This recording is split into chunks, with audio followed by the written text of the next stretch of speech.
Before I even get into the record, I was going to say, one, how are you doing? Promote away, dude. It's so great to have you back. Like, also to everybody that doesn't know this, I was listening when we did the first album with you. We did so much on the first half, and we still had like 9 tracks to go through that we made you come back to do another half. And it was great. It was one of my favorite episodes. No, well, I think yes, we'll pick up the pace, but I don't want to not give this the respect it deserves. So before we get into it, because I know both of us got a lot to say probably because this album fucking rules. Promote away. What are you doing? Are you on tour? Are you making stuff? What's going on? Thank you. Yeah, Jam. I'm in San Francisco for New Year's Eve at the Punchline. You can find everything at gregproops.com. I'm with Jackie Cation and Daria Lakshmirian, and I'm making another album. The album you see here is the one I made that's available for sale right now. It's called Free State of California. I made that last year at the Punchline, making another one this year. I improvised the albums over the course of the 2 nights and the 4 shows doing stand-up.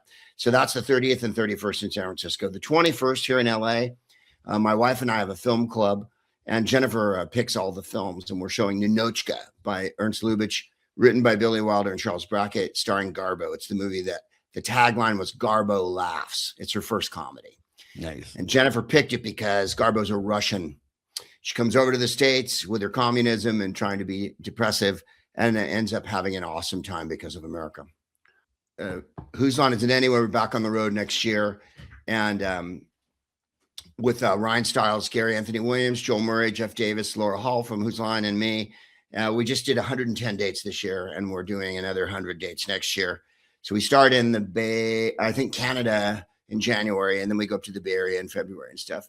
And that's who'slive.com. And then let's see what else. The Smartest Man in the World podcast, my wife and I do. We'll probably do one in the next week or 2, and there'll be a new one of that. And I think that covers everything. And of course, I got a bunch of old albums. But if you go to gregproops.com, and by old, I mean I've made one every year for the last 4 years. So this it's not that old. I mean, you got a grip. Were you guys, because I saw your poster all over the Celebrity Theater in Phoenix. Did you guys already do that, or you haven't done it, or you're going to do it again? Coming up for Phoenix is next year, February. Oh my God, you're gonna! What a great venue, man! Like in the round. Have you guys done that in the round before? Have you done like in the round improv?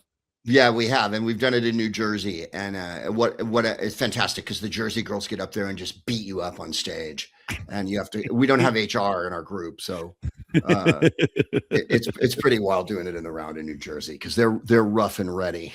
Oh God! So I think Phoenix will be a lot, more mellow. Yeah. I mean, what a cool venue, and quite possibly one of the worst parts of town. I mean, I was like, I just want to say thank you everybody for coming out tonight. Also, your cars are being broken into. Yeah. Someone's keying it right now. Yeah, dude. If you, it's right next to the Veterans of Foreign Affairs government building, and I'm like, if you work there, like, what do you have for lunch options? It's like taco truck, because there is nothing in that area. Hell no! You're lucky you get a taco truck, but you can probably get a bail bond if you need one. It's 100% true. All right, being that you're a movie buff, and before we get into this record, I want to ask you, what is your, and this is a loaded question, what is your top movie of the year? What's the movie that blew you away? Oh, for this year? For this year, yeah. Oh, Kittens. I don't know that I want the movies very much this year. I mean, we show a movie every month, but we show vintage movies. Sure. We never show anything new. So I'm trying to think of anything I saw this year that was new. Kittens, that's a terrible. I've for a movie buff, I'm completely flummoxed here. Really? I saw Naked Gun. It was okay. It was good. It's a what good else airplane are we talking movie. about this year? Did you see Weapons? No, I haven't seen Weapons, and I haven't seen Sinners. And Sinners is the one I would probably pick, but I haven't seen it yet. Ooh, see Weapons, because I think that is a strong case to be. I mean, it's not as whereas Sinners is very, it's about race relations, about the music industry, about how the white, corporate guys stole from the black art. So there's so much in it as the vampires and the metaphors, but just Weapons is so much fun. Yeah, I was curious. I was hoping, I don't know if it was sentimental or what that movie that came out with one of the Skarsgårds. There's too many Skarsgårds. Can we lay off? We don't need any more of them. No more Skarsgårds. There's the father, the son. There's 3 there's sons. Probably some other Skarsgårds out there running around like Barrymores or Kardashians that we don't know about. Yes. We can drop the Skarsgårds. Watch Weapons, because I would love to know what you think about that. That's my favorite movie of the year. And this is how I'm gonna segue. We do this podcast. We've been doing it for 7 years. I have no idea at this point. And you get a record delivered to you at the right time when you need it. And man, oh man, oh Shevitz, did I need Remain in Light? And I'd listened to it before, but to dig, I mean, I'm gonna cut my language, to dig the fuck into this and really live with this for like a week. This became arguably one of my favorite records that I think I've done on this podcast. And I'm wearing and I was a poser when I bought this. I was a poser when I bought the Remain in Light vintage t-shirt because I was like, thought this was cool. And this is God's honest truth. I mean, I couldn't imagine what this was like to hear, you know, when this first came out or in the 80s, just along with all the other shit. So tell me, Greg, because you're a buff, you're a dude that knows music, art, everything. Where were you? How did you? And what happened after? Well, I think we were spoiled, Jim. I mean, like, you know, we had that year, London Calling. If you're a Springsteen person, I'm not a huge Springsteen person, but for the Springsteen people, The River, which was a real different kind of take for him that year. The Talking Heads did Remain in Light, and the Talking Heads were so emerging at that point. They'd had three or four albums. This is like their fourth or fifth album. And so everybody knew that they were developing. They'd started as a really almost clinical airless art band that was very technical. And all the bands that came out of the punk scene had exploded by this point. The Ramones, Blondie, Television, the Talking Heads. I'm probably forgetting some. Mink DeVille, for goodness sakes. Willie DeVille went on to be an insanely great musician, but at this point they were still doing that Mink DeVille bag. I'm talking about the bands from New York, not all around the world. And so we had all of them going. I think the Ramones did Road to Ruin around here, and Blondie's probably on E to the Beat or whatever. So like all those groups out of New York came from that one scene. And the Talking Heads are it speaks to the variety of punk, you know. They were all labeled punk, right? Blondie, the Ramones, Talking Heads, Mink DeVille, Television, and they're not. They were varying degrees of art bands, which of course we've come to understand now. When it got to post-punk and all that jazz, when the Pistols, devolved in the Clash, blah, blah, blah. So the Talking Heads are always labeled as the artiest because they went to art school. And they'll have degrees from art school. Yeah, and they're also visual artists. So they came with a whole package, right? Like that wearing like Izod shirts when everybody was wearing ripped t-shirts and leather jackets. They didn't wear safety pins. They didn't shout at the crowd. They weren't aggressive in any way. They were detached, emotionless. So now I'm setting it all up for where we're getting to Remain in Light. So they did the first album, which I didn't have, but I remember listening to it. Then the second album, which was called Buildings and Food, more songs about buildings and food. This will give you an idea of their sense of humor. Tina said, what do we call a record that's only about buildings and food? And I think Chris said, why don't we call it More Songs About Buildings and Food? So they did it. Yeah. And then Eno got with them on that album, which is the pivotal moment, right? So then the next album is Fear Music, the one with the black cover. And Fear Music's really good, and it has Life During Wartime. So now they're starting to have hits, and they're really popular on the alternative radio scene. And Eno did that record too. And there's a Dada poem that starts that album. And my friend Brian Lohman, who is a very big influence on me musically, brought me over to his house, and he played me the Black Album, which is called Fear Music. And the first track is a very African Dada, like not so much trying to tell a story or anything, just nonsense, or surrealism. Sure. And that's, I think, the jumping off point for this album, right? Yes. Then they weren't getting along as a band. Yes. Oh, I love that. I love that, dude. I swear, I'm not to cut you off, but dude, you're hitting every point, Greg, that I was going to bring up, and I'm so happy it's you. Yeah. For everybody, people forget that like, David is on the spectrum, and so he's very intense. He doesn't the interpersonal like conversations that you'll have with somebody. So imagine being in a band that's already above that's past the forefront or trying to push the boundaries, and you have people, so many talented people in that band, with Jerry and Tina and everybody. So then it's just him, and two of them are married, right? Like Chris and Tina are married. And they're the And they're the rhythm set. They're basically the timekeepers of this whole thing. And so you have them with Jerry, and then you have David, who is a genius, art school guy. Big shout out the Baltimore connection, by the way. really? But he went to Micah, which is, and also this is the coolest shit.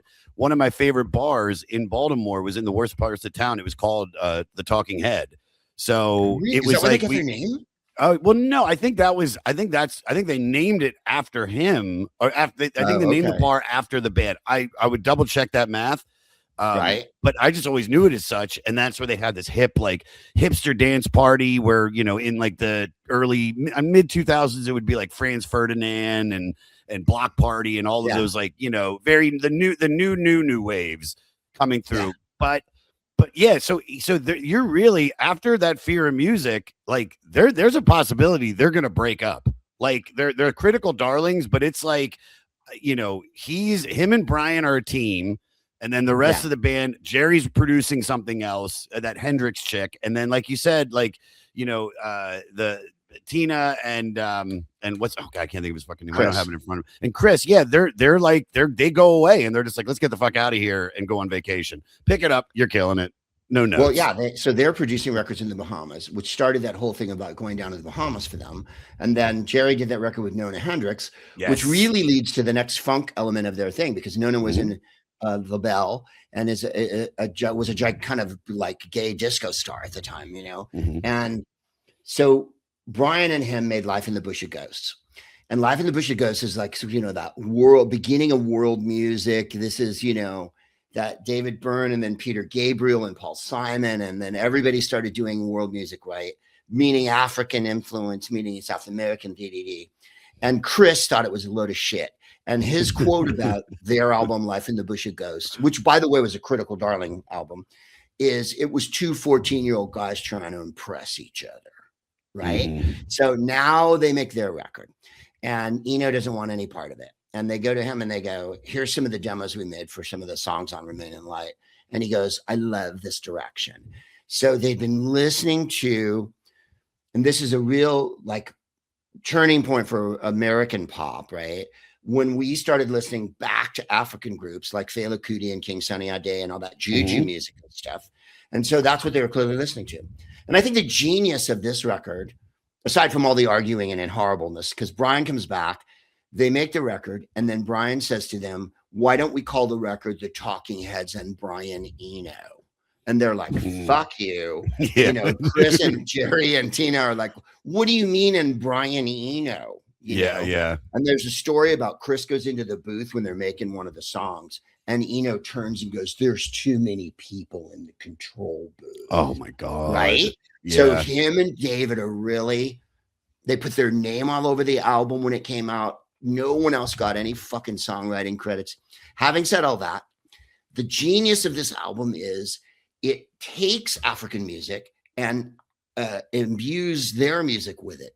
They're not ripping off African music. They're not using African musicians. They're doing a version of what they felt that meant. And I think that's where the sincerity, and like you were saying, you start to listen to it and it's hypnotic. It takes you over. You don't need a through line or story songs or anything like that. Even a point of view. Some of the songs, the point of view, you're like, what's happening? There's the one guy who's on TV and he's losing his mind. And then the last song that's all dreary and you want to kill yourself. But then you listen to it a bunch of times and you're like, it's not actually dreary. It's at all. Meditation. It's the songs become meditative. Meditative. No, you got it, dude. You had it. I knew. And there's everybody knew. We all knew. The album. And I think part of the hypnosis is like the structure of how they made it. Brian Eno, there was no looping then, like as we know it now. Like now you could take your phone or the computers were on and loop. Then it was a matter of tape, right? Literally physical tape. Oh, yeah. And so in order to make the sounds that they made, and there's no chord changes on the album, which is extraordinary to make an entire rock and roll album that doesn't keep changing chords. They get on one thing, they do it, and he had everybody learn their part and play it repetitively over and over, and he called it human looping. So those tracks, because the first song comes out, what is it, cross-eyed, painless, whatever. Yeah. Let me pull And it up. it's that, I'll get the track list out. Yeah, it yeah. opens. I mean, what a great just the sequencing on this too. No, it's so no. First track is Born Under Punches. The heat goes on. Oh, Second Born track Under is Punches. Cross-eyed and Painless. Yeah, right. Do you have or we play them? I can't remember. we can. Oh my God, I forget. Not Adam. God damn it, Alex. That's all right. Fuck. There you go. Yeah, There I'll he grab is. it up. It's so many A people. So many A people. Well, what I love that you're talking about with this, and it really, I think this is the other big thing we really need to hit, because you mentioned all this stuff about the Afro beat, the polyrhythms. This is the, I'm not gonna say it's the last record, but it's a record where I was watching a documentary on it earlier today, and it was like saying they went in with no egos. We're going to just make this together. We're going to start doing these jam sessions, and we're going to take the best parts and build a song out of that. And then, of course, like you said, Brian Eno is going to keep Brian Eno. So he is going to be, and we've done multiple records by him, his solo stuff on the pod. Plus we've done so many that he's produced, and, you can't deny the genius, but he took the approach that the Beatles took and that Brian Wilson took, that the studio itself is an instrument, and we're going to make that the extension of everything. And what's cool, like I mentioned earlier, and you mentioned earlier, is that it was going with David and Brian being as the leaders, and everybody's pissed off. They both all dropped their egos and said, we're going to work together and we're going to make this record. And I mean, it really turns out to be, I mean, this is, you're being as creative as possible. You're breaking it open. You're reaching what I would call Talking Heads and David and everybody's artistic peak.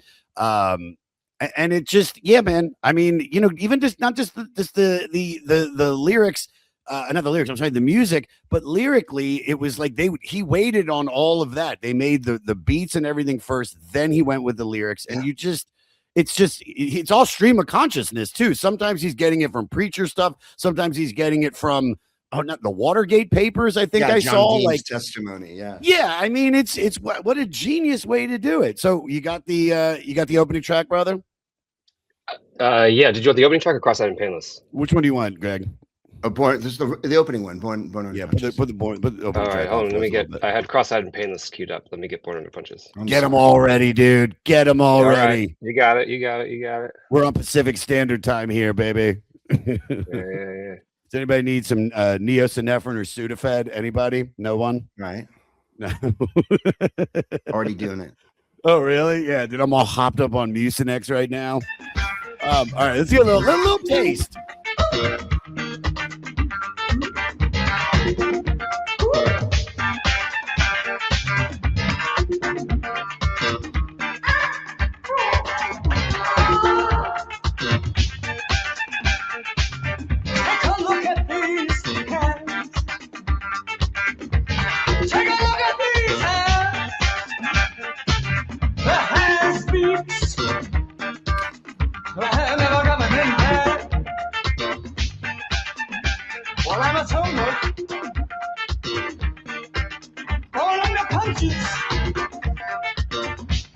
I'm so thin. All I want is to breathe.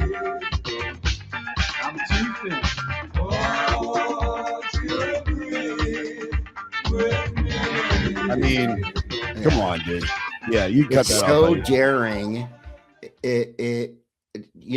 They're already an art band, but that has elements of the first three albums, but it jumps off immediately. And then that chanty background vocal thing that they do on the whole thing is so kicking. And I think what you said is so imperative. They made the tracks first, and then they wrote words to them, and then they recorded the vocals. It was not, we came in with songs. The songs kind of evolve, and like you say, that it completely supports the surreal aspect and the avant-garde aspect of the album, that the lyrics aren't, I went to the store and I did a thing and I fell in love and my heart's broken. There's none of that. It's absolutely in the moment, and I think the propulsiveness of all the tracks is something that when you listen to it through gets you. You can't not be moved by like the the rhythm of everything, the polyrhythm, and you can hear them playing it over and over and over and over and over and over. And I think that just serves it completely. I mean, the record after this is the one that I bought. I didn't buy this record. I heard it at other people's houses and on the radio. But the record after this is Speaking in Tongues, that has Girlfriend is Better and Burning Down the House, and is way more of just a straight funk album, right? Mm-hmm. Even though he did the cut up technique for that album and did the Burroughs thing of writing the lyrics on pieces of paper, throwing them all over the room, and then picking them up and putting them, right? So 365 degrees, Burning Down the House. That was something he'd written, threw down on the floor, picked it up, put it together. This one wasn't written that way. And there's elements of the funk to come in it, but it's way more experimental, I think. And like you say, maybe their greatest art album, you know, like everything happens on this record. It has a hit. The hit song from it is one that everybody knows. And that's not even the best song, Greg. That's not even the best song on the fucking record. It's in my opinion, it's fun but it's like, dude, I mean, I won't gonna drop my favorite song on this record yet. I'm gonna save it to the end. Okay. But dude, but I'm gonna say this, Greg, this is the basis for any dance art band. This is LCD Sound System. This is all the bands, the Rapture, all the motherfucking shit. Massive Attack, Portishead. Massive Attack. Yeah. I mean, and you're literally taking, you know, you had said it earlier about mentioning television, because we just did that with Will Wheaton, who was great. Another guy, I mean, dude, if you and him did a podcast together, that shit would be 9 hours. Will's, you know, he's such a good dude, very smart, very, very cool, and loved television. And, you know, when I sit there and I talk to my writer, Morty, about, you know, this is post-punk. How is it post-punk before punk's even come out? That's the insane shit of how ahead of its time it is.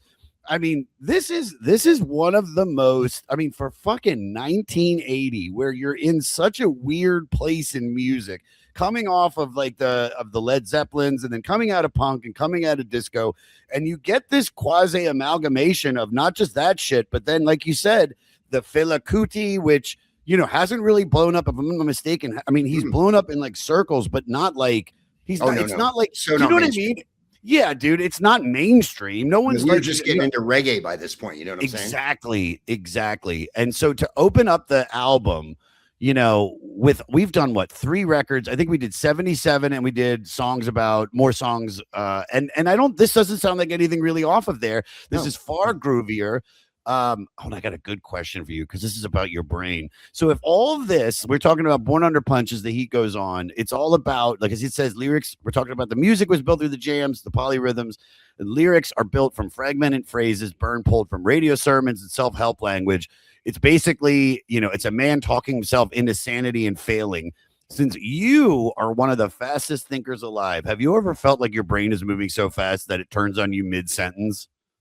Yeah. And there's been times for me, and I know this is just, you know, performer talk, but like there's been times, once or twice, I can think of a few times, where I've been on stage and I've been riffing, and I don't know what I'm going to say next, and what you say next is right.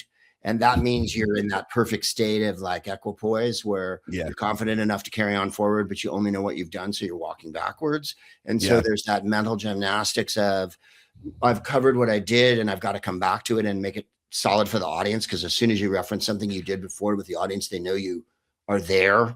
You remembered before they did, which is a real trick.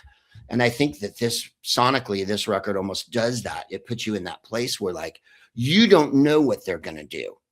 But the rhythm is so solid that it's sort of okay that he's just rambling on. And like you say, a person talking himself into sanity. And I think that's a really good description of the lyrics of this. David's not a warm person. David's not someone who you hold hands with and share emotion. I mean, the other album we did, Imperial Bedroom, that for an Elvis Costello album was a very sentimental. Like, the first 4 or 5 Elvis Costello albums are not sentimental. It's, I hate you. I want revenge on you. I'd like to kick your ass. I hate, you know, I'm hurt. And then Imperial Bedroom, all of a sudden, like, oh, I want to be married. I want to have a relationship. I can't believe I let you down. You know, all those different complexities. Yes. You're never getting that from David. He doesn't, it's not in him as a songwriter. He's not Marvin Gaye. like he's Yeah, he's, I know. he's like reading a book or watching an art film. He's detached. And so I think the warmth of the production and the warmth of the, like you said, the ensemble completely supports him. The great art he can do is what he did on this record, front a band. You don't need to be the emotional center. You're the intellectual center, and the music's the emotional center. Like, yes. Because David's, because we mentioned it earlier. It's like David is going to, David's going to do and push the limits in so many other ways. Whether he's never been the greatest singer, but he understands the groove. He understands how interesting his voice is and know how to manipulate that. And then on top of that, I mean, you have to admit, with regardless if it almost tore the goddamn band away or apart, is that Brian Eno is a perfect match for David to expand on that. And not just the shit that they did on these records that Brian produced. I mean, one of my favorite songs that David's ever done is Strange Overtones, off of the record that he did with Brian. And I just think they get each other. And that sucks because I could see how being the rest of the guys in the band could feel like, oh, like, but no, but that was us. Like, we were cool. And now you got this new guy, who's a genius, who played with Roxy Music and wears kimonos and has a receding hairline, and has that like Jack Nicholas and shining hair, but still looks good. It's tough, man. So the man who made his own keyboards and invented his own genre of music and establishes ambient music as a type of music that everyone got into, and the importance of ambience and all those tracks going forward. And these albums have an element of that too. I think it's exactly what you're saying. And David's not the kind of bandmate that reassures you, man. Like when you go, how come you're spending all your time with him? He's not going to go, look, you guys, I love you guys. That's never coming out of his mouth. I mean, he's going to be the like, Beatles or the Stones. Brian's a genius. Brian's a genius. And I want to tell each other to fuck off and then tell them they love each other. There's none of that. It's just fuck off. And then like, let's just sit back down, but I think you're right. And Eno's the perfect element that pushes them forward. And you notice once he splits, they do the funk album after him without him. And then they do, Little Creatures or whatever that one's called. And all of a sudden they're back to sounding like a white new wave band. Yeah. And it's not limited. It's still a very good album. It's catchy and it has And She Was and all those records, but it's absolutely none of this. All that's gone. And that's 2 albums later. And so I think you're right. Brian Eno is like, without him, they might not do this. Oh, 100%. And I love that you're doing this record because listen, this isn't a, just a David and Brian Eno record. This is the full band this is them being a full band, but with Brian's influence.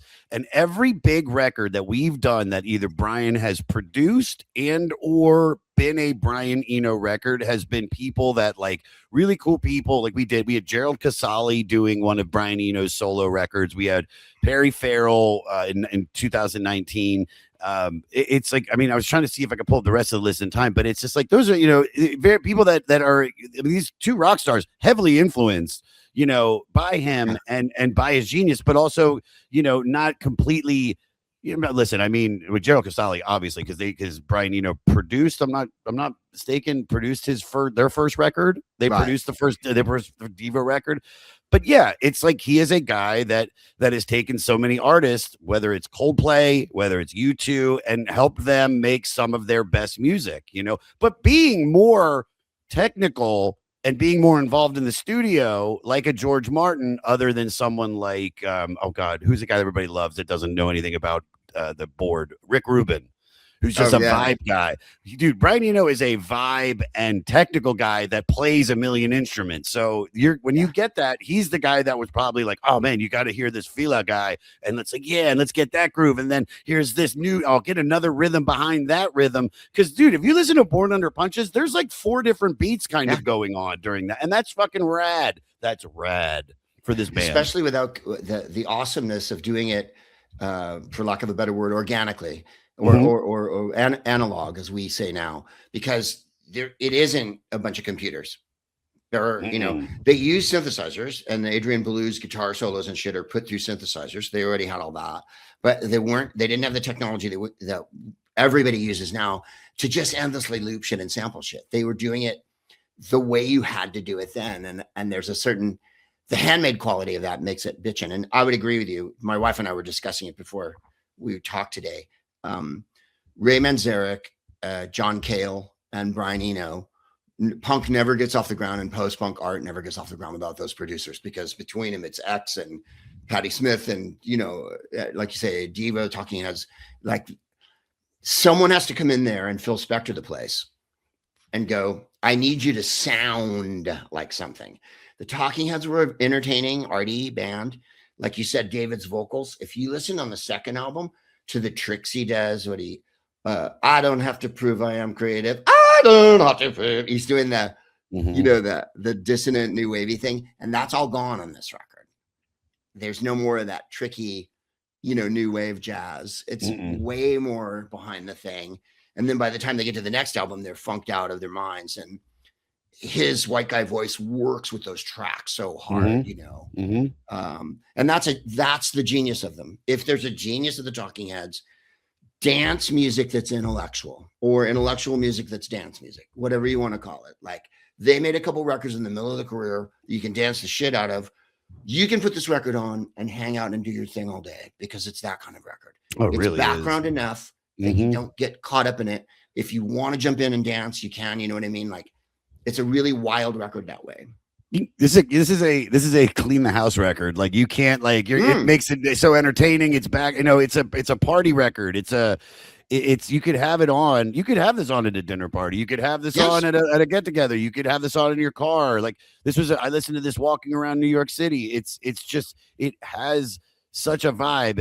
And I wanted to go on about the oh fuck, I forgot what the point was. Because I wanted to bring it up to the live shows of seeing someone like David live. I was really lucky enough to see him at Radio City Music Hall with the new tour that he's doing right now. And I mean, just the genius of how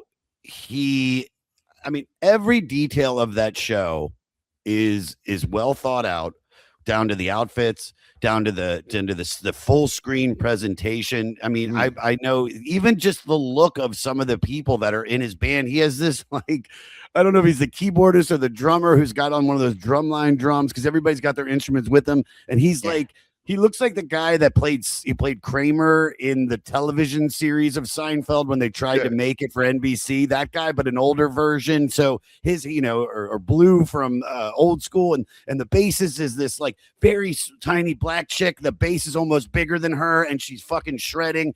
And he's got these dancers that are just so great. And one of them, this blonde one, is just so fun to watch. And I couldn't get my eyes off of her just as being beautiful, but just her movements are so great. And it was this whole well thought out thing. And it's like, it just shows you the way that, a way that David would basically be open to doing something and pushing the lines and pushing the boundaries. Even if, I bet you, if, with the band, like we said before, the band felt like they were being left out in the cold. And for him to be approached, he just seems like a guy that's open and able to take those suggestions and then use his genius and kind of formulate it into something else. And for them to, because it's like, it's almost more punk rock for him to go, you know what? It's not just me and Brian, it's all of us together again. And just, let's do that. And now he even knew it, where it's like, when he gets down to this later part of his career, after some of the albums we've talked about after this, is that he's like, listen, man, like, we did our thing. It's great. We love each other. We're all doing our own things now. Jerry, you're producing live and doing great. And it's just like, I'm going to kind of go and take it as far as I want to take it. And with the David Byrne thing and seeing those live shows of his, I mean, I don't know it. Like, I don't think there's a better going to, like, I could imagine going to see Talking Heads and walking out just smiling ear to ear, but going to see David, it was like, for a guy that's like a medium fan, it took me to a level of like, oh my God, this is one of the best concerts. It was such a fun show, dude. I mean, did he do any songs off this record? Oh yeah, he did. Well, obviously he did. So he does his solo shit, and then he also does a lot of Talking Heads. So he's playing all the hits. He did. He definitely did, like we said, Once in a Lifetime. He did Houses in Motion, which that's kind of my. I don't want to say I love but that one. That's my favorite. I mean, I'm going to bury the lead. Jam. Dude, that's my favorite. That's my favorite on this record. that is That's hands very down. good. And like you mentioned, what is it, Life After Wartime? From the Yeah. record before. I mean, that's Yeah. like, there ain't no, I mean, I love Yeah. that so much. So yeah, he does everything, but it's like just the genius of like having, there's one thing that he does where the band, I guess everybody has a thing on them, like an air tag.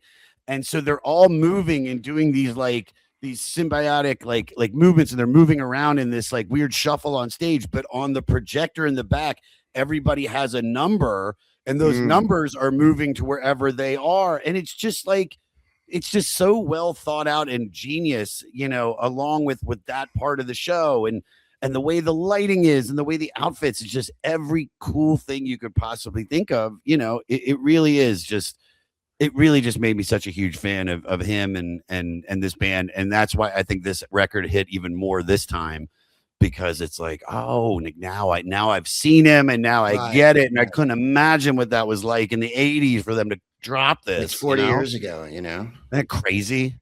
Yeah. And it's really exciting that it's still that vital. I saw them on the Burning Down the House tour. So 84, we went to Berkeley, and it was outdoors. And I remember thinking at the time, my wife and I, the genius of the art school element that leads them to attend to every detail made them utterly different than every other rock and roll band. They weren't doing, oh my God, we're spontaneous. Who wants to get laid? Let's get high. It's a party. They were bringing you an entire idea, a concept from beginning to end. And on that tour, because it was the whole band, they started with him. And you've seen the movie, right? Stop Making Sense. So, oh my God, one of the best concert. We talked about that with the guests that I had on. They said this is in their opinion, the greatest concert film. It's Jonathan Demme. It's the way it's shot. Everything about it is great. It's really one of the best concert film videos you're ever going to watch. I agree, and I think the reason is, and this is not to diminish every other concert film that does it differently, like The Last Waltz or Don't Look Back or whatever. Sure. But there's no interviews, and this is not a band that you don't want to spend any time with them backstage, and you don't want to spend any time listening to their individual opinions. It only clouds the work. And so Stop Making Sense is absolutely just them doing their act. And once or twice there's this close up and he'll pop up into camera or something. They'll use a little bit of film, effects, but mostly it's the live show shot from the front. And any other concert film, they'd be backstage smoking and talking and shit. Yeah. And that's not them. Like the genius of them, like you said, Josh, when you saw them in New York, was the package. It's what they're wearing, what the visuals. Everything. There's a Cindy Sherman, Jane Holzer, all the art influence from New York, all the graphic artists, the light that's held on him in Stop Making Sense, where they follow him out with the light, and the giant costume itself that was a whole statement, and then him working that costume for the whole second half of the show. But that it builds that show, and then by the end you're taken away. Like they start with a little acoustic thing, then they come out with a boombox, then there's 2 of them, then there's 3 of them, then there's 4 of them, and at the end it's an entire funk band, everyone jumping in the air. And I remember being at the show, and everyone in the concert was jumping in the air at the audience. But it went from the lowest, same, dude. He opened with Heaven is a place. Yeah. And then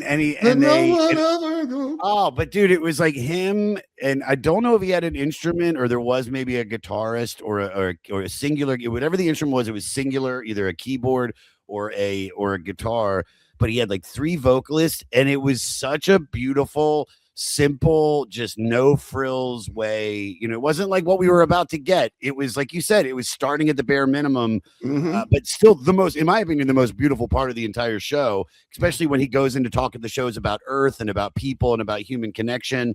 To start with that, and then do this speech, and then it just opens up into this David Byrne wonderland where you're like, oh my God, this is just so much fun. They're the kind of band that they don't. I don't know if they demand your attention as much as they focus everyone's attention on exactly what they're doing. And that allows them within that parameter to get a day across really hard, as opposed to another band that might come out and be really loud at the beginning or come out and yell, how you guys doing or whatever. They don't care how you're doing. You know what I mean? And from an art point of view, what you're doing and how you're feeling, and like you said, him singing that song at the beginning softly with other voices, and it's a beautiful song and it's a good melody and the harmony. All of a sudden you're drawn in. And that's the power of the way they do it. You know, you go to see the Rolling Stones, there's going to be a big inflatable doll and they're going to fucking do, you know, Satisfaction really loud. And that's the excitement. That's what you want. But this band, we're going to start down here and then we're going to make it. And I think this album kind of does that too. Like starts on that really weird, like you said, there's 17 different rhythms going. There's the weird loops of the dissonant music. Then all of a sudden the vocals get weirder and weirder. And like by the end of the album, you know, you're beat up. You've been exposed to sort of free jazz and Arabic music and juju music and a little bit of funk and some dance music, the ambient ranting, chanting, talking, you know, that it's not a guitar, or it has great guitar stuff on it, but it's not a rock and roll album in the sense of, well, what did I say? London Calling and the River. London Calling and the River are like big sprawling rock and roll albums that cover a lot of ground, like the Clash covers funk and reggae and, you know, oldies and all sorts of stuff on London Calling. But this album's got that, like you said, the Eno thing of the unity of the focus. And I think he said, what did he say, David? The better the singer's voice, the less you believe what they're saying, you know, when it is oblique.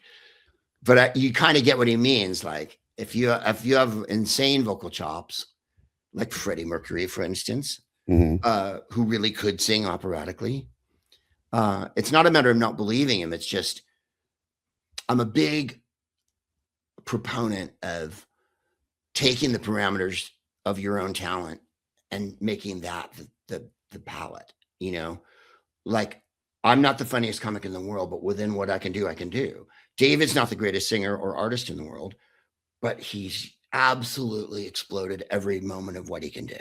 You know what I mean? I don't know if that makes any sense to you. No, it makes perfect sense. It makes perfect sense. You know, because as you were talking about that, you said some things, you know, this is an album based around improvisation versus structure, you know, whereas like and that was why I was like, oh man, the more I learned about this, and then when you were the guest, I was like, oh yeah, dude, this is almost perfect, because it's like what you develop, you know, when you're working with the guys from Who's Line. I mean, you've been working with them for so long at this point, so I can assume they already know where you're going, or you know where, when you know that when you're gonna zig, they're gonna zig, or and vice versa. Yeah, we can pass the ball.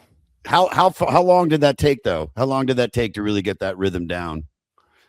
It was pretty soon, because we were thrown into, when we first met, we were all on TV together in England, and or me and Ryan and Colin and them, and then later.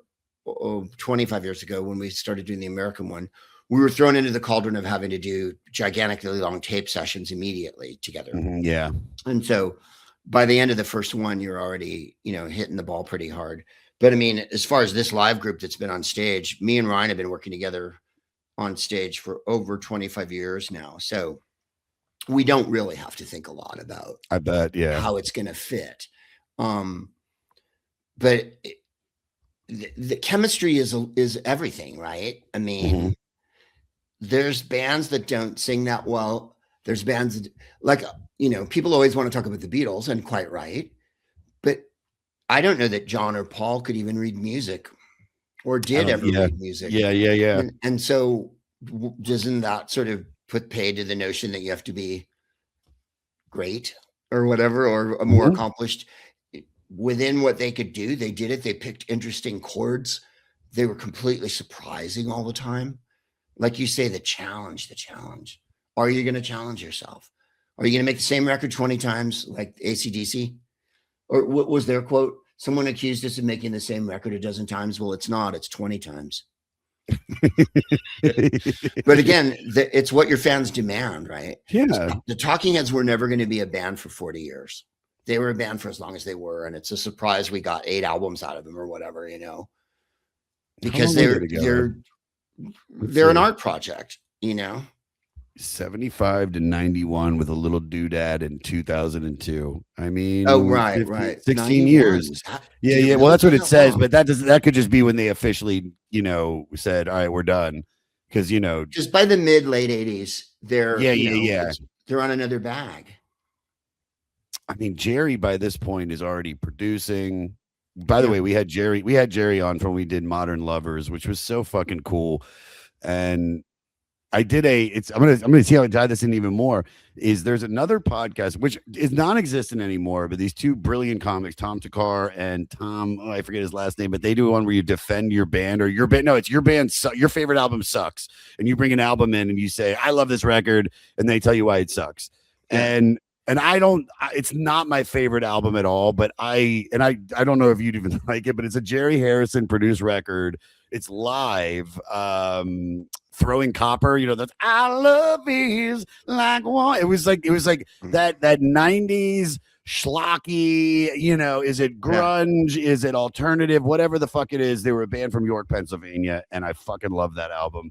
And I remember I sat down with Jerry, this is the exact opposite of all the music this guy has probably ever been a part of, in my opinion. He goes, I say, what album are you most proud of being a part of? And he says, producing that record. He mentioned also the Talking Head shit, but he's like, producing Throwing Copper is like, we did it right. We took these songs and we made them sound perfect. And I think, you know, you only can kind of get to that place where you take a band and are able to do that with working with the group that he's working with here in this record. And that is, you know, to see a perfectionist like Brian Eno and to see this autistic genius like David Byrne and to have the rhythm section that you do that are, you know, they're shooting this they're recording this in the Bahamas, if I'm not mistaken. So then you're being influenced kind of like the weather and this, and you're able to take influences in. I mean, it's a really impressive thing. And it was like, you know, sitting down and being able to talk to him and then coming off of like the Modern Lovers, being a part of two bands that were way ahead of their time. Was there anyone in the Modern Lovers who didn't go on to be in another gigantic band? I know. Right? Isn't that crazy? Everybody everyone who was in the Modern Lovers, because Jonathan Richman is such an original, talk about an art project, and his heart is really in the rock and roll, you know. I did a gig with him at Josh in 1982 or 83 at a place called Uncle Charlie's in Corte Madera outside of San Francisco. And it was me and my partner. We were a stand-up comedy team, and we weren't funny. And the woman around the club was a witch, and she gave us, you're supposed to get 2 drink tickets and $50. So we split the $50, which was typical for a team. But she didn't give us 2 drink tickets each. She gave us 2 drink tickets, and we each got 1 beer. Do you remember the drink? You remember what you got? Beer. Okay.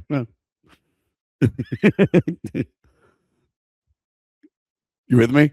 Wait, I lost you. What happened? I lost the sound. Can you hear me? Hold on. Wait. I lost the sound. Can you hear me, guys? Hold on. Yeah, I can hear you still. We just lost Greg. Greg, we lost you, buddy. Can you hear me now? Oh, you're not. You're back. You got it. Go ahead. So you were saying. Okay. So anyway, to finish that. So we're fans of Jonathan, right? And we go backstage, and he's asleep in the dressing room. He has a guitar and his outfit on. He does not have a costume. He's got jeans and boots, and he's laying on the bench that is the dressing room at Uncle Charlie's. And I go, oh my God, Forrest, we've woken him up. And he gets up and he goes, hey, you guys. And I go, hi, Jonathan. We're Greg and Forrest, and we're comedians. He goes, comedy, huh? I like comedy. I tell jokes during my show, right? So we get up, we do our set. Then Jonathan gets up, and there's maybe 25 people there on a Tuesday. And he sings a bunch of songs. He sings Nature Boy. He sings a few songs. And Jonathan Richman's funny, right? He's a witty, you know, quirky, kooky. So the audience is laughing. And he stops the show, and he kneels down with his guitar, and he goes, nobody here thinks this is some kind of parody, do they? Right? And the whole crowd, no, we're cool. Everybody's cool. So he goes, all right, because I'm serious. And then from that moment, he rocks in the treetops all day long, hopping and a bopping and singing his song. Oh, that's what he did next. I love it. And so the audience was completely off balance. And he was, you know, absolutely unique. Like nothing was going to get in that world. You know what I mean? He didn't give a shit. And by the way, his songs are funny. Like he's the anti-Talking Heads. The Talking Heads aren't a very funny band, but Jonathan Richman, I think, anticipates them in that he's heedless of the audience. Yeah. It's a personal thing. And Jerry and all the guys that came from his band, I think, really were ready to understand, you know, you don't have to go, hey, who likes vodka? You know, I want to, like so many bands did when we were kids, you know, that completely. I want to jump ahead, and I'm not trying to skip over some stuff, but we have, I don't have a lot of time. I know you have a lot of time. So yeah, I know, once in a lifetime, let's talk about once in a lifetime. I mean, I'm not to skip over The Great Curve and Cross-Eyed and Painless. I mean, Cross-Eyed and Painless is amazing. I love that song. And The Great Curve if you want to mention these, please feel free. If you have any thoughts, I don't want to just skip to once in a lifetime. Well, I'll just do one quick thought about that. Cross-Eyed and Painless is so funky, and the still waiting, still waiting is like the hip hop part, right? And then The Great Curve has that insane solo, and I think Robert Fripp and Adrian Belew guest star on so many albums from the 70s and early 80s where they lend it that insane sonic sound, you know, Heroes and King Crimson and what was the one I'm trying to think of? Brian Eno's Here Come the Warm Jets, where Fripp is all over that album. Yes. So I think that record's amazing. And then, when we get to the second, it's side 2. If you were an album person, that's the first side. It ends with The Great Curve. And then when you flip it over, it's really? Is that really how it goes? Hold on. Let me pull that up. Holy shit. I didn't even, it's such a quick thing. I also wanted to say this too, because I don't want to just completely like pass over, because you mentioned some great things about Cross-Eyed and Painless, the hip hop stuff. Like, don't forget, like Rapper's Delight, all that shit only came out a couple years prior. On top of that,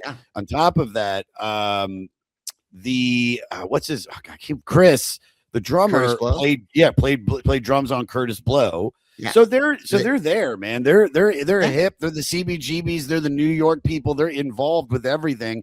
So to get something, and like you said, that it's like, it sounds like early rap influence, like rhythmical ranting of David, you know, and then in that kind of like old school rap cadence, which is, you know, I always used to make fun of like the way like white people still rap like it's 1980. You know, if you ever go to like a company party. Josh and me are walking down the street. Yeah. Listen, everybody, I'm here to say it's always been that. And that is what is, you know, just to show you, like, you wouldn't look at them and think that Chris would be playing, you know, on fucking, you know, one of the most important rap songs ever made. And then The Great Curve, to give the shout out. Where did I just have it? Oh my goodness. It's Adrian Belew, whose solo, that's the solo that's in there. And then once again, on top of that, you're using the process sound of the multiple effects units of using the studio as another instrument. So, you know, this is like the band using overdubs and counter melodies to create a sense of constantly shifting patterns and demonstrating the one chord approach the album favored. But varying it with the layering of the textures and the rhythm instead of like chord changes, which is really, you know, like you said, dude, I don't know how many albums have 1 or 2 chords at the most in every song. It's pretty innovative, especially when you consider the variety of the songs and that you don't get bored or find it repetitious at all, because they keep changing the rhythm, they keep changing the beat, they keep changing the sound. And his attack on every song is really different. Once in a Lifetime was one of those songs that jumps out, right? It jumped out of this album. It became sort of the big hit off the album. The video, of course, this is the nascent before MTV era.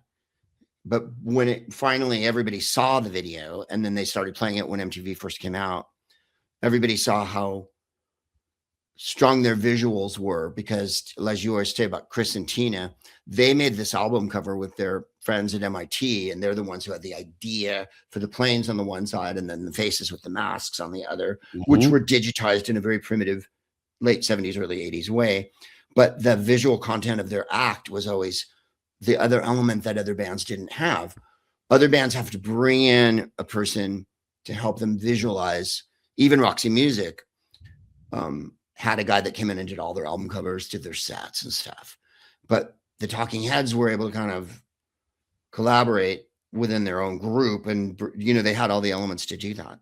But Once in a Lifetime, I think, is it their most popular song, or is it their most famous song? Like, I don't know that anybody doesn't know that song. The Muppets did it, and it's one of the great fun things of this. You can look online and see Kermit do it in a David Byrne outfit, and he does a legit version of it, and they absolutely do a parody with the camera and everything.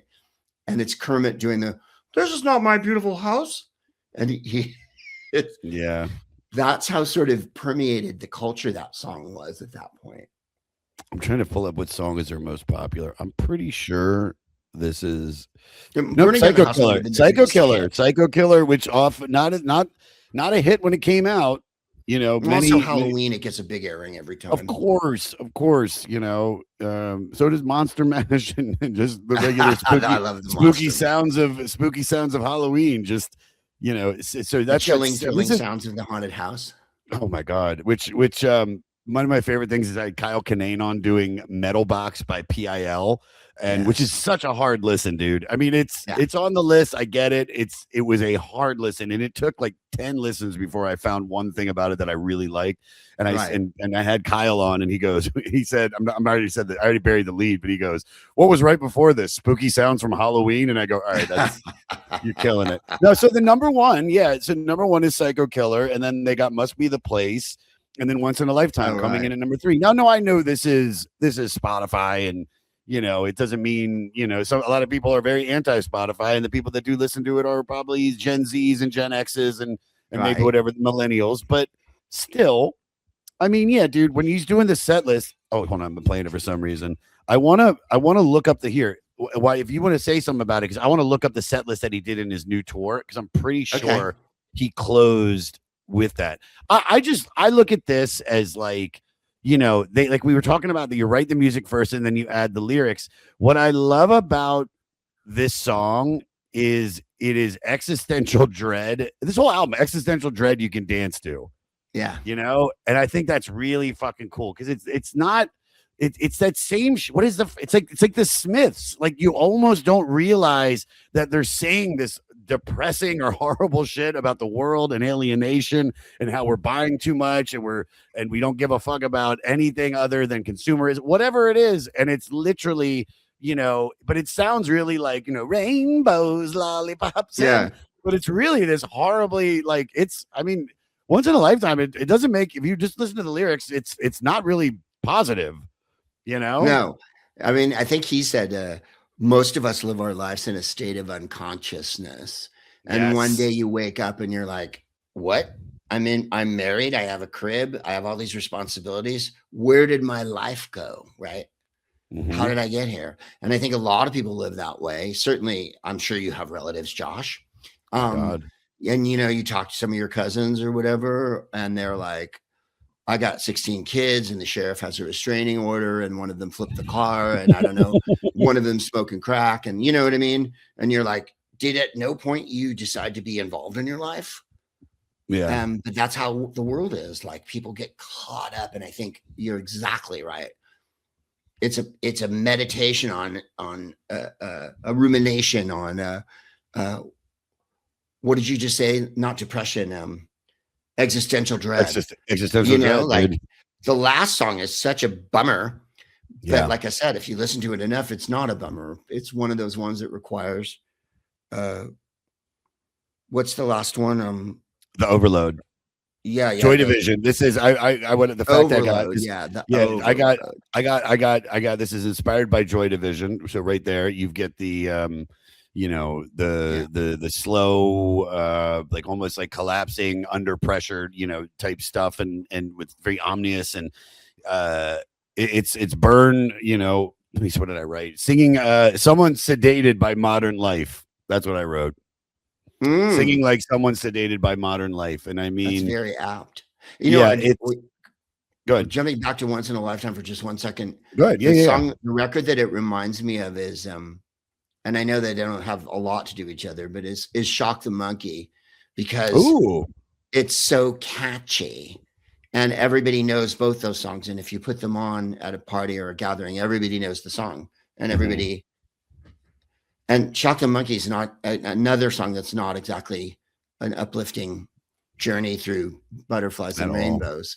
And they managed to do it with like sheer the rhythm that they could capture, I think really propels. You know, my wife always says to me, when you get notes at a meeting or when someone criticizes you, agree with everything they say and then do whatever you want. And I feel like those records are like, we're telling you something, but you're never going to notice what we're telling you because you're busy. We made you busy. The bass drop on the beginning of Once in a Lifetime, the beginning of the song when it goes dun dun dun, that's it. You're already hypnotized. And I think Shock the Monkey has the same thing when it dun, dun, dun, dun, there's that weird hesitation and you're completely drawn in. And remember, we listened to this stuff, Josh, on the FM radio, on the alternative stations, right? And then shit like Once in a Lifetime was the very beginning of like Blondie already had a couple hits on the radio. The Ramones never really had an AM hit. But these groups started to be played on AM top 40 and stuff. And that's kind of, you have to remember like what music sounded like when you listened to it then. Like I said, this one is very much an album. So side one is this, and then side two, the beginning is Once in a Lifetime, which in those days, you put on a record, you lit a joint, you lit a cigarette, you're around the house, you're getting ready, whatever. And then you have to flip the record over. And that's the first song that jumps out in the second half. And then when you hear it on the AM radio, everything was compressed. So the high end is, critical, which is why the Beatles sound so bitchin' in mono, So, I mean, I think this is all esoteric bullshit, but then this album is all esoteric bullshit. It's like, it's so funny. Like we're talking about Once in a Lifetime, and the more we're talking about this record, the more that I'm like, oh man, like of course you should have been doing this. Like this, I mean, this is like everything you've been ranting on your entire career. Like just, it's which is fucking awesome that I just wrote it down. What did I just write down? Oh my God. I'm gonna pause this for a second while I find this fucking thing I just had written down. God damn it. It's just no, but basically this. It's like, you're this record and you are so symbiotic, especially Once in a Lifetime, where it's because you have basically built your career on pointing out like social societal absurdity. Do you think did you ever like wake up and realize you were exactly where you were meant to be? That's a tough one. I'd like to say that I do and that I'm really zen about it, but of course I'm a massive insecurity. So sure. Every once in a while, and my wife will tell you, because I'm a performer, I'm extraordinarily shallow. I like to consider it reassuringly shallow, so that everyone can hook into my shallowness. Is that after some big event or big performance, I will feel good and feel like that is exactly what's all happening, what I wanted to happen. It's the world that gets in the way of that feeling. And I feel like really bitching artists almost live in a fantasy world, because you have to build that in order to have the armor to say what you want and have the bravery and or the foresight the forbearance to move forward without listening to too many other people talk about how not popular you are. Yeah. I mean, if David Byrne wasn't partly whatever you want to call it, I you know, like you said, spectrum-y. I don't know that this happens. It was required that he did not take in everything that was going on the way you or I might be more upset or more influenced. He's able to forge forward. Maybe not everyone in the band dug it every moment, you know, but like any great artist, I don't think Aretha Franklin was like easygoing yoga. You know what I mean? I think if you, because she was a virtuoso, a singer and piano player, composer, and all those things, she knew that about herself, and she didn't really appreciate it in other people that they weren't. And I mean, I think she was an affable, lovable person. Every probably, yeah. I mean, come on, she's Aretha. But I also think she was a virtuoso that was not. You know, I don't. She was rock. She was her elements rock. She's stable. Like she's, you know, she had been through it, but like you see her, she is not like, you know, she's not like fire like Mick Jagger or like, you know, I would call like, you know, Nina Simone, you know, fire, or, you know, or some artists are water. Like she was stoned. She was grounded, and so yeah. Whereas someone like, you know, I think someone like David is almost water. He's so fluid that he's just like. He just can go wherever, and he's like, oh, I'm going to do this kind of style of music. I'm going to do funk now. And it's like, you look at him, you're like, there's no way you're funk. I also think that you are too. Like you're water too, but you're water, but you got some heat in you. So you're like a nice hot spring. You got a little, so you're fire, but you're also you can move around, you know? I lost you again. Wait, we lost you. Greg, we lost you. We lost you. Hold on. Al, help him out. We lost him. Yeah, sorry. We seem to lost your audio there, Greg. I'm not sure where I keep dropping out, but still can't hear you. Not yet. Yeah. There it is. Wait, close. There we go. Hello. There we go. So talk again. Should we get closer, or you probably have to go do your thing? Yeah. So I just wanted to talk about, we're going to do Houses in Motion because that's my favorite. Gosh, I really appreciate it. Of course, dude. Can you hear me? Yeah. Okay, perfect. So yeah, so we'll do, because the main one I really want to talk about, we already talked about Once in a Lifetime. And by the way, it was not the closer. The closer is Burning Down the House. He goes, the set list would go, and this is on his new thing. So he closes the first half, his first set, with Psycho Killer into Life During Wartime into Once in a Lifetime. Then he does the encore, Everybody's Coming to My House, which is, one of his newer songs. Then he ends with Burning Down the House, which 6 to 12 is half a dozen. You could close with Once in a Lifetime. You could close with Burning Down the House. It all is just, at this point, you are in. And by the way, I want to give a shout out to David. The new music that he's playing, it's not like you're like, dude, just get to the heads, man. Get to the talking heads. The songs are great. Like I said, dude, you know, I choked up when he did Heaven. I choked up when he did Strange Overtones. I loved T-Shirt. I loved the one Everybody Laughs and Everybody Dead. I mean, it's just a fun show. So if he is touring, I can't recommend it. Go see him. But when I mentioned earlier, the song that I just am so attracted to off this record is the one after Once in a Lifetime, and that's Houses in Motion. I just love this song. And I mean, like, I think Life After Wartime is my favorite Talking Head song, but there's something about Houses in Motion. It's so groovy. And it really is. Yeah, and Greg, it's the same shit I said about the Smiths, where it's lyrically about, you know, suggesting about paranoia, about domestic life. It's about capitalism. It's about emotional isolation. It's arguably, like I said, it's my favorite track on the record. You know, go ahead. What do you love? Any thoughts on it? I know you do got something. Well, I mean, I would say that's probably my favorite one too. That one and Cross-Eyed and Painless and Houses in Motion are probably my two favorite tracks on the record. I love Once in a Lifetime. It's a good record. My favorite Talking Heads record is probably Burning Down the House or Girlfriend is Better, because I love Bernie Worrell from Funkadelic on the keyboards, on the synth. And I think he just, you know, having that element, when I saw them, I couldn't have been more excited that they had a funk band with them, because I'm a huge funk fan.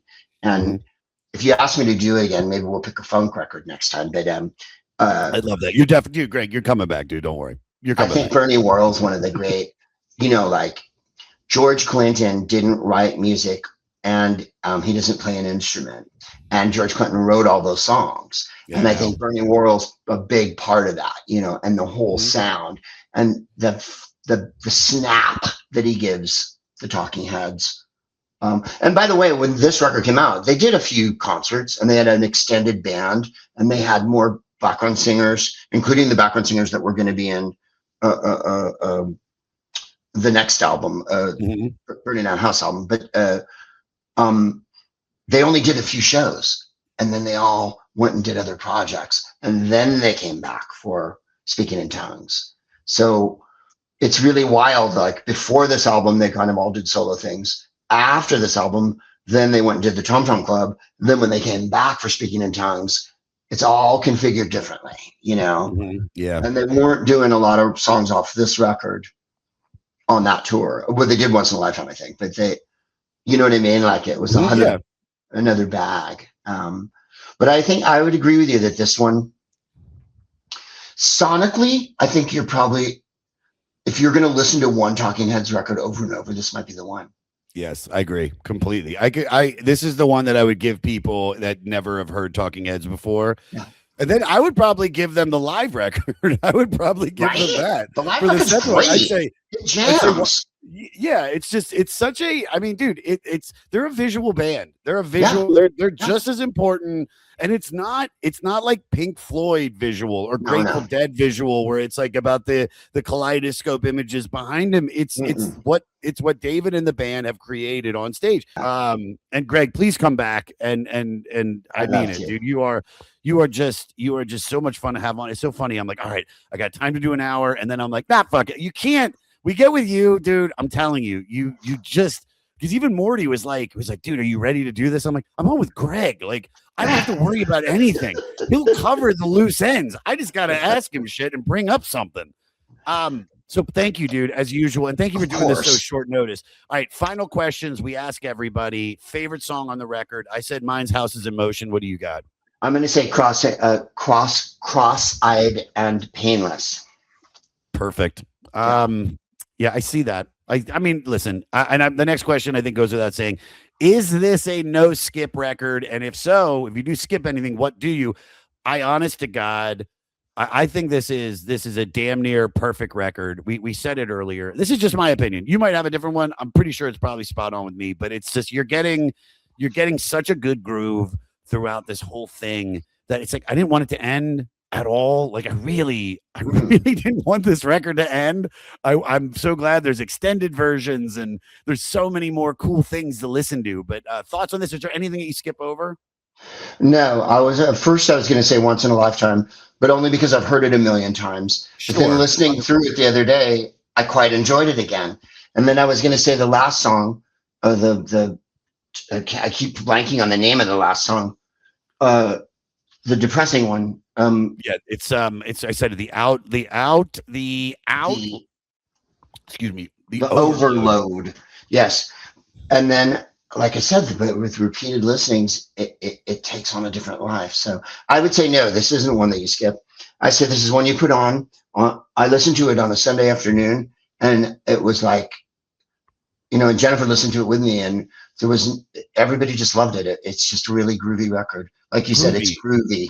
Perfect way to say it. And also, on the 2006 reissue, there's some bonus tracks that I think was really cool for everybody. See, I need to listen to that one. I listened to the regular one because of this. No, and with the album listings too and all that, you know, which I was thinking about. We always talk about on the show, but the two records we've talked about definitely had on vinyl, and that was my experience of them, you know. Dude, it is you know, you get some unfinished outtakes so you can kind of see where they might have gone, where they went, where they got some stuff. Also, I'm just seeing this now and I don't give a fuck if anybody thinks this is cool, but I think you're going to find this cool. I don't know if the other listeners are playing percussion on one of the songs. It doesn't say which one. Or on multiple songs is Robert Palmer. Yeah, I read that. Isn't that amazing? You're addicted to love, dude. Right? Talk about having a guy that had a moment. That guy had a moment. Yeah, and I love that he was on the record. So do and next door, while they were making this record, next door in the Bahamas was AC/DC doing Back in Black. Oh, for real? Yeah, they were in Studio B. AC/DC was in Studio A. I love that. I love that to the most, especially we brought them up earlier about doing the same thing over and over. And that's their biggest. I mean, Highway to Hell is the one, but I mean, that's the one that, I mean, that's like that's the Michael, that's like Thriller. That's like on the level of Def Leppard Hysteria. And Mutt Lang, dude, big shout out to Muddy Lang. That dude fucking there's no baseball park in the world that doesn't play Hell's Bells. Oh my God! But also like what is it with Sweden? Why does Sweden keep producing these incredible like producers and writers? Whether it's ABBA, whether it's I think Max Martin, like all these the guys that did all the Britney Spears shit. What about the Skarsgårds? You know what it is? It's don't they kill the weak there? Don't they kill the Skarsgårds?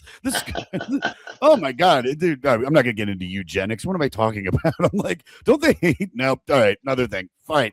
Second to last question. Can you fuck to this record? Oh, I think so. Yes. Mm-hmm. I mean, it's got a groove. It's definitely like it's more. I think it's more. Turn the lights down. I think it's more orgy music than it is just singular.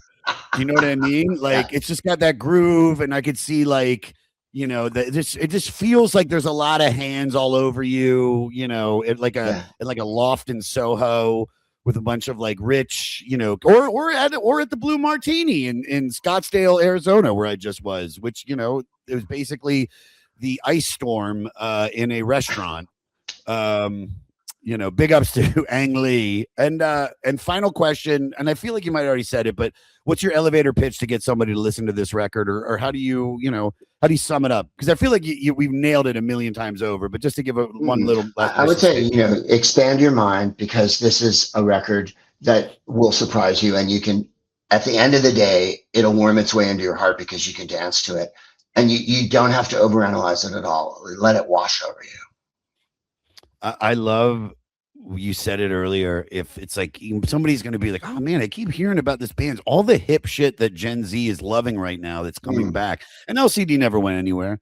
They've been doing this residency in Brooklyn that people are just so excited about, and I did a bunch of festivals with them in the summer of 2016. One of them, Outside Lands, and every time I saw them, they blew me away. Bonnaroo blew me away, and I've seen them since then.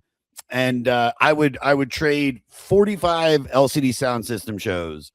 And Vampire Weekend and Paul Simon. I'll trade all the shit that came somehow because of this, and just so I could see an original grouping performance of Talking Heads doing one song off this record. I don't need multiple. I mean, it's really becoming the band that the older I get, the more I'm just attracted to everything about them. Support everything that these guys do in their own ways. Listen to the records Jerry produced, because I feel like, the time that he spent with Brian and David has helped influence him. He was already a musical genius, but it's like to be able to like work with someone like Brian Eno. Dude, if you can take the band live and make them sound like the fucking Joshua Tree by U2, I mean, go fuck yourself, dude. That's insane.